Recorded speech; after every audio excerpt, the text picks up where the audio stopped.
them, but want to get these guys in and out as quickly as we can. So one question and pass like we did on Friday. Thought that worked well. The boilerplate, Coach Pittman will not have, nor will Rakeem or Bumper have any COVID or quarantine updates for us today. But when that information is available, that will still come from Hunter as consistent.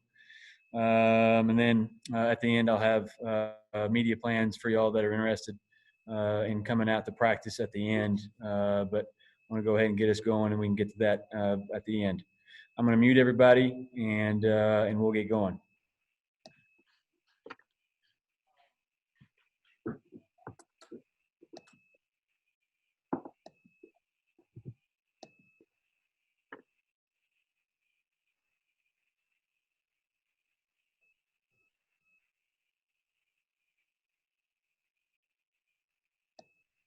Hey, Kyle, can you get me recording? It said request permission from the host. Sully here.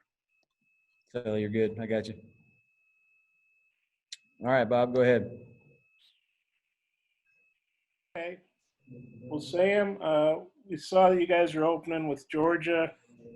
Your old team. Just what are your thoughts on that and just the way the schedule lays out? I got on real late. Did you ask me about Georgia?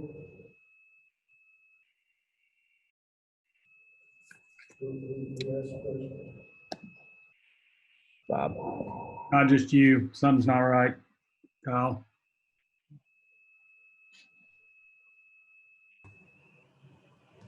Again. Can you hear me now, guys? Yeah, I can hear you. Go ahead. So, Okay, Sam. We saw you're going to open with Georgia, your old team here. Well, what are your feelings about that, and just how do you feel like the whole schedule lays out?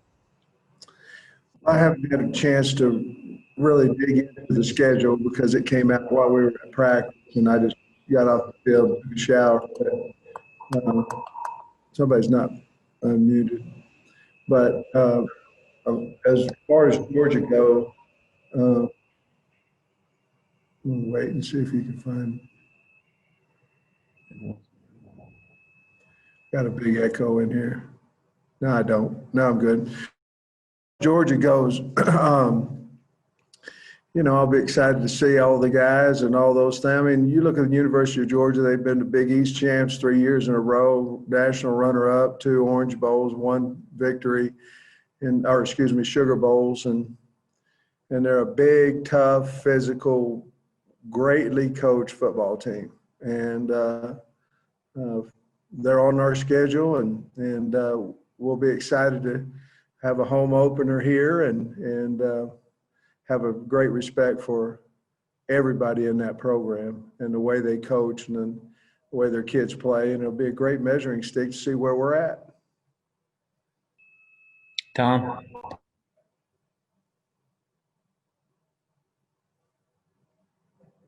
There we go. Yeah, just some thoughts about how today went, and also, do you have any guys who are dinged up that couldn't go through practice that you can mention, please? No, and I probably won't talk a lot about injuries anyway, but no, we didn't have any guys dinged up. We pretty much made it through practice, and it went well. It was a little hotter out there than I thought it would be, but we 2-spotted everything all day, and so the kids were pretty tired at the end, but we finished with a little 2-minute drill, and we had a 2.5 hour practice, and we're really pleased with the effort. And we'll look at the tape and see what we need to improve on. But our whole talk to them is we have to go to work, and they did that today. Alyssa. Hey there, Coach. When you look having your offense go against your defense, what really stood out to you today? I think we have some speed on both sides of the ball, and our wideouts got an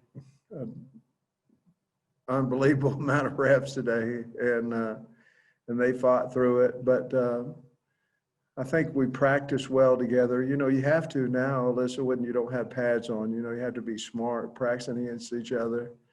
I thought the quarterbacks threw the ball well, and I thought the understanding of our offense. There wasn't a whole lot of missed assignments I didn't see, and there wasn't balls on the ground. So those are the things you worry about early in practice. And I thought they did a nice job of taking care of the ball and on defense running to the ball. Nikki?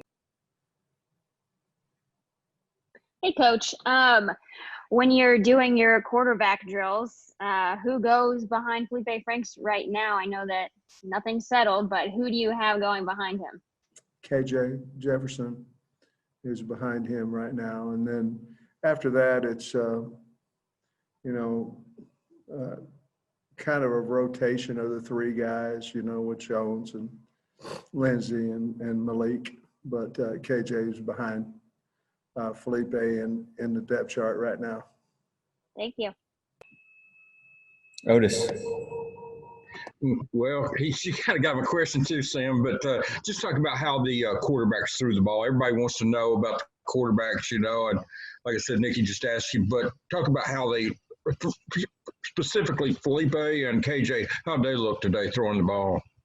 Felipe's got a very, very strong arm. I thought it was really accurate today. And, he played like what you certainly hope a veteran quarterback would play.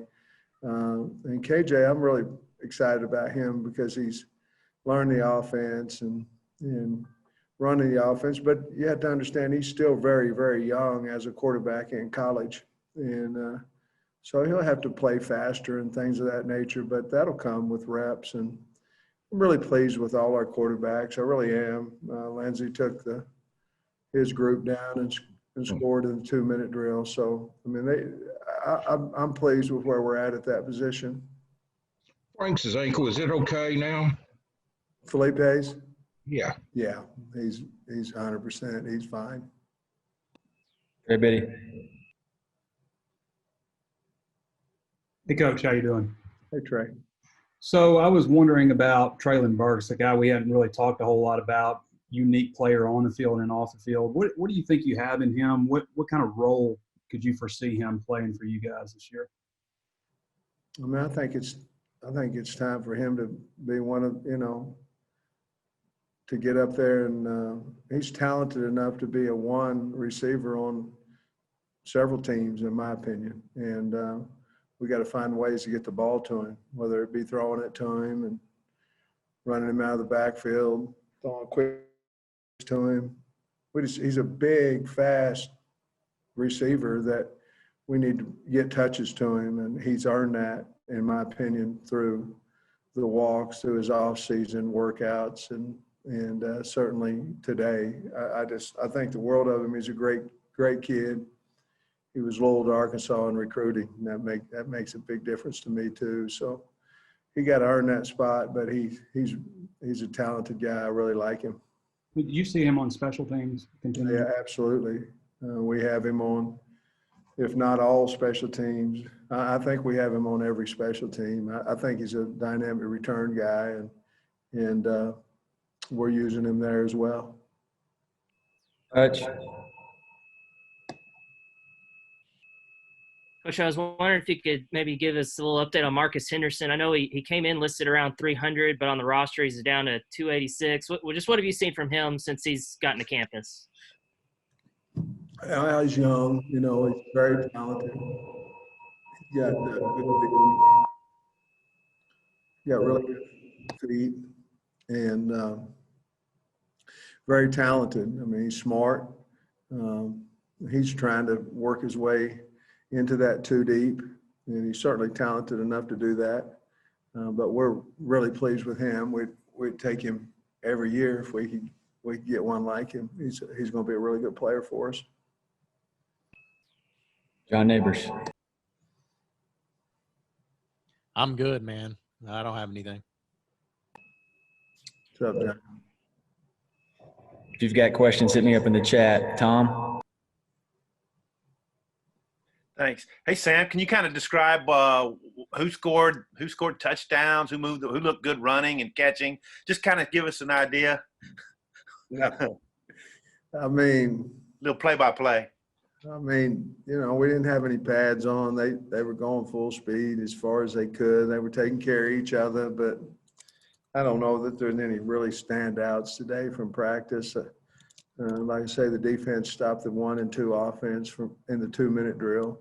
The 3 offense scored on the 3 defense, but they played with a lot of energy. They played well together, and I thought more than anything they fought through adversity as far as, like I say, we 2-spotted all day. There's a lot of running going on out there, and I thought our wideouts and our DBs fought through that real well, and I was real pleased with that. We're trying to be a tough football team, so we had to put them in tough situations, and we did today, and they did a really good job. Dorian. Hey, Coach. I'm not sure if this is better suited for you or Coach Briles, but I was just wondering what Felipe's relationship has been like with the wide receivers that you've noticed, because the wide receivers are a core that's gone through 8 different quarterbacks over the last 2 seasons. There hasn't been a lot of consistency there. You're probably right. It's probably Coach Briles can probably answer that better than me, but from what I see, the relationship's really good between the wideouts and Felipe. And matter of fact, all the quarterbacks, but you brought up a valid point. We'll try not to play 6 or 7 this year if we can stay away from it. Mike Sadie. Hey, Coach, how you doing today? Question for you. With so much work to do on the football field, how difficult is it to keep your guys focused on the protections in place off the field, especially when you look around the SEC and see a lot of these pictures of students coming back to campus and maybe not taking the safety as important as they should with the season we all want to see a few weeks from now? Well, I think you have a valid point with kids coming on campus. I mean, obviously they're coming on campus. They've been on campus now for about a week and a day or so. They move in earlier and earlier nowadays. We used to move in like the day before school, but it's not that way anymore. So, you're talking about the 4th of July, and they left and they went here and there, and you're talking about every night of the week. And, just because the kids are back doesn't mean that it was a ghost town here in Fayetteville before they came back. And so a lot of it is just talking to them about how important the season is to them, how the COVID is very, very scary and very, very harmful. I told them the other day that I could not imagine if I got the virus who I would have to quarantine. In a way, the person I'd have to quarantine is my wife, Jamie. But other than that, I haven't been 6 foot close to somebody without a mask on for over 15 minutes in a long time. I think if you look at it that way as a player and you go, okay, they're going to call you and they say you have the virus, who are you going to have to quarantine? If the answer is nobody, then you're probably doing a pretty good job of it. And so that's kind of how we had to explain it to our kids. And we know they're young, but we also know that if they get the virus, that it's going to be a 14-day outage. You're not going to get to play, and with a 10-game schedule, it's going to cost you some games and some time, and they've worked awful hard. And so I think they're doing a really good job of it. For a long answer to tell you what I think, but I think we're doing a really good job of it, and there's going to be obviously hard decisions they're going to have to make when the campus gets full. We hope they just make the right ones. We trust that they will. Harry Wood. Hi, Coach. With the practice schedule having days off in between, what does that do for preparation, and what does that do for you as a coaching staff and just getting ready for the next practice when you've got so much time in between, unlike in the past with fall camp? We purposely went 3 days the first week, and again, it's not necessarily what's going on in front of us, but what's happened behind us, and we've had almost 20 practices, 20 walkthroughs before we started camp. And so we thought that we would be we would be much further on, because we probably have, I don't know, 75% of our offense and defense and special teams for that matter. And so we thought we'd be much better job of getting our kids out there and then having a full day off for us to get together as a coaching staff, because we're new too, and make sure that we're doing the things exactly like we want them done, and then be able to relay it to our kids on the off day. We felt like we could press them a little bit harder because we had a day in between, and we still wanted to be able to give our kids the weekend off because we're setting, in a 40-day period to get 25 practices. We want to be ready and physically and emotionally ready to play the first game. So we started out a little bit slower than some of the other teams across the country. Trey Biddy.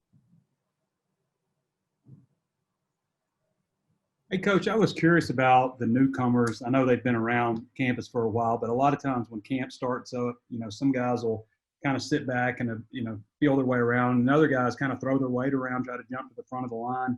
I was wondering if there's anybody that's kind of caught your eye in that regard. I like the D lineman, Trey. I like, and I'm not talking about Coach, because to me, he's new, and Kelly's new, but they're older, and those two guys have done well as well. But I like the young D linemen, with both Boykin, Toll, and Stewart. I think they're going to be good players for us eventually down the road. And then I like the offensive linemen. And then, Malik Hornsby's done a really good job. He's got a really good arm on him. He's fast, but I got to see him throw today, and instead of doing this, without a ball. And he's got a strong arm, accurate arm. And so I was pleased with those guys. And of course, the transfer guys at this point, we feel like we really hit home runs with those guys. Every one of them, I believe, is going to help us with Draper and some of those guys. So, and Reed and Carrington, and, just so I think we've upgraded our football team with the transfers, and they really have good character, Trey, so they fit in well with the team.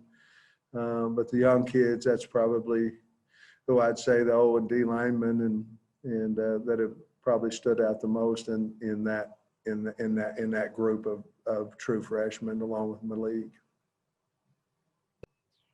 Nate.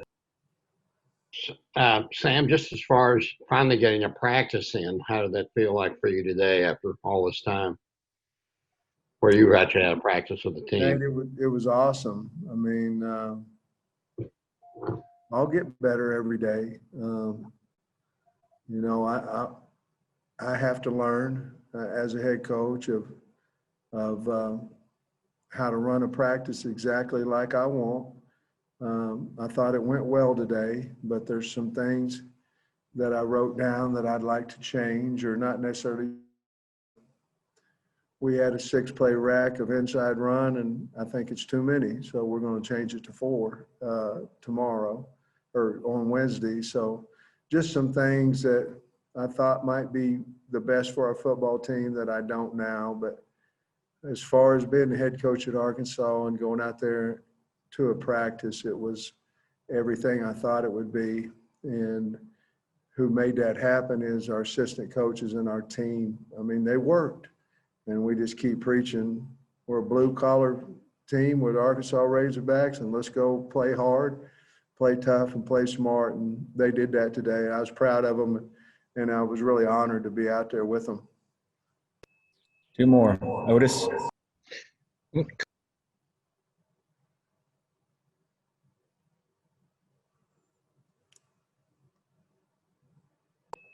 Otis, you're on mute. Coach, did Hudson Henry, how is he doing? And does he feel you feel like he can take a step forward and really help you this year, because he was kind of banged up last year? Yeah, we're planning on him too. I'll tell you that, Otis. I really like him. I mean, he's big, athletic. He's worked awful hard. I'd love to see some success come his way. We'll know a little bit more, probably on Friday when we put the shoulder pads on. But I hope so. And he's such a wonderful person and works hard, and he's very talented. So we're expecting him to have a good year. Alyssa, last one. Yeah, Coach, this kind of plays off Nate's a little bit, but I just want to know for you personally, your first fall camp as a head coach, you're used to being over there coaching that offensive line. How hard was it not to step in and go back to your roots and have to kind of step back and watch the field as a whole? Well, if I didn't have Brad Davis, it'd probably be hard. But since I have him and I know what a fine coach he is, it's not so hard. But it was fun, to be honest with you. You know, I made it to every individual drill and wrote down some notes about what I'd like to change about different drills and things of that nature. The practice goes a lot longer than it does as an assistant, because you're watching so many different things. As an assistant, you're so ingrained in what you're doing that the practice seems to go a lot faster than it did today. But it was only 2.5 hours from start to finish, so shouldn't have been that long, but it seemed like it was a long time.